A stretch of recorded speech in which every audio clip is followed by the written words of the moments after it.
ألف ألف شكر للشيخ الشاعر عدنان الهيق على هذه القصيدة الأكثر من رائعة. إن شاء الله شعر لك شعر أحسن، بس أنا ما أقدرش أكتب شعر. المهم ألف ألف شكر لك يا أخي ويا حبيبي ويا أخي ويا حبيبي عدنان. وأتمنى الكل أن يدخلوا لقناة الشيخ عدنان، بتلاقوا قناة عدنان تحت بالوصف. ادخلوا واشتركوا وقولوا لهم جيش بسام هنا. كلمات الشاعر عدنان الهيق.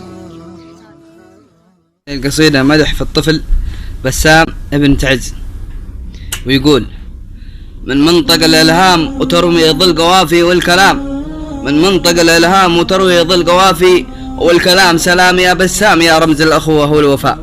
يا بنت عز قدام وتقدم بخطوة للأمام، ومن عاندك إعدام نفذناه عنه واختفى.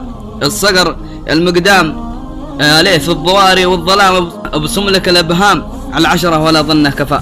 يا معتنق الإسلام جوا الحالمه أرض السلام، يا شبل الموطن سام والموطن بذوقك احتفى.